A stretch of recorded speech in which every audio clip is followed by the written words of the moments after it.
சைவ விருந்து சேனலுக்கு உங்களை அன்புடன் வரவேற்கிறோம். இன்றைக்கி நம்ம சேனலில் செய்ய போகிறது வந்து பாரம்பரியமாக தீபாவளிக்கு செய்யக்கூடிய கெட்டி உருண்டை. அந்த கெட்டி உருண்டையை எப்படி செய்கிறதுன்னு பார்க்கறதுக்கு முன்னாடி நம்ம சேனலை இதுவரைக்கும் சப்ஸ்கிரைப் பண்ணலைன்னா சப்ஸ்கிரைப் பண்ணிவிடுங்க. பக்கத்தில் இருக்கிற பெல் ஐக்கானையும் ப்ரெஸ் பண்ணுங்கள். அப்போ தான் நம்ம சேனலில் தினந்தோறும் வர்ற வீடியோவை நீங்கள் மிஸ் பண்ணாமல் பார்க்கலாம்.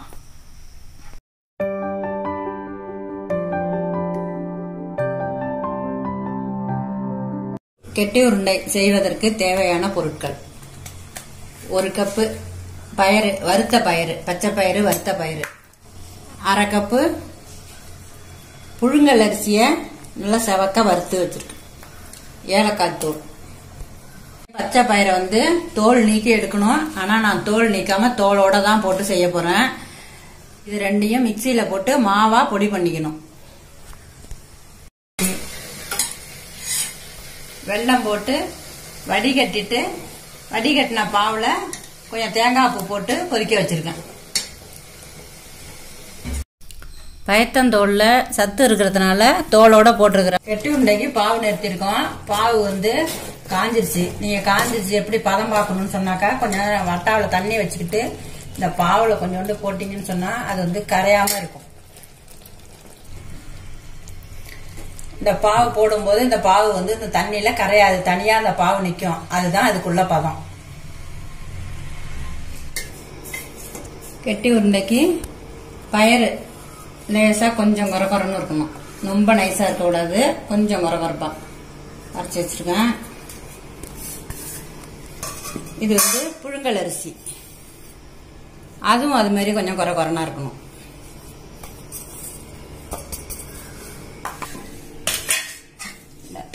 வெள்ளைப்பாவை நிறுத்தி இருக்கிறதுல எடுத்து அதில் போட்டுக்கணும்.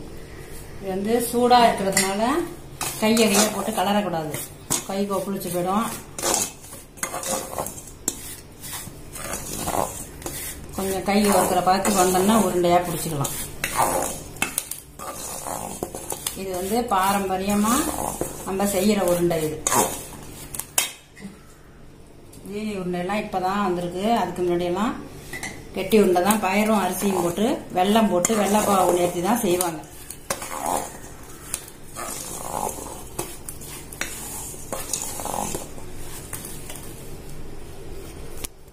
வாசனைக்கு நம்ம கொஞ்சம் நெய் சேர்த்துக்கோனா, நெய்யெல்லாம் வேண்டாம். ஆனால் நம்ம கொஞ்சம் வாசனைக்கு நம்ம கொஞ்சம் சேர்த்து வச்சுக்கோம். ஏன்னாக்கா நெய் எல்லாம் போட்டு போட்டு உருண்டை செஞ்சு சாப்பிட்டவங்களுக்கு நெய் வாசனை இல்லாமல் கொஞ்சம் கஷ்டமாக இருக்கும் இந்த உருண்டை சாப்பிட்றது. அதனால கொஞ்சம் நெய் தனியாக கலந்துக்கணும்.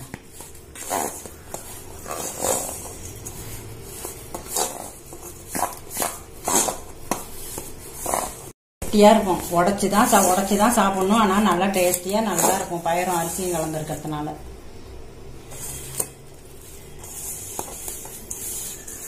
சூடு கொஞ்சம் 6 நாவல இருக்கு.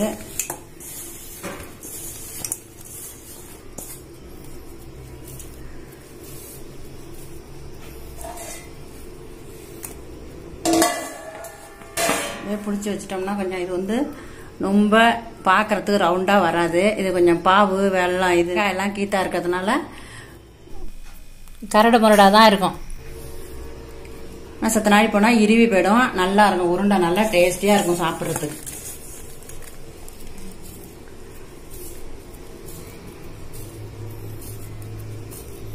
முன்னாடி மாவை சேர்த்துக்கிட்டு அதுக்கப்புறம் இந்த 3 விரல் குழியில வச்சு இப்படி பிடிச்சோம்னா உருண்டையா வந்துடும். தேங்காய் சேர்த்துருக்கிறதுனால செத்த ஒரு மாதிரியா இருக்கும். தேங்காய் வந்து கீத்தா சேர்த்துருக்கிறதுனால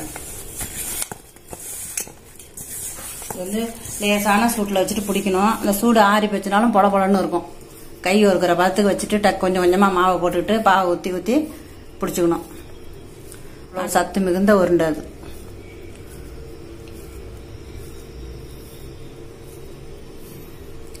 இப்பெல்லாம் நிறைய பேர் இப்ப கெட்டி உருண்டைய செய்யறது கிடையாது, தீபாவளி பலகாரத்துல செய்யறது கிடையாது. அதுக்கு முன்னாடி கெட்டி உருண்டை தான் முதல்ல செய்வாங்க.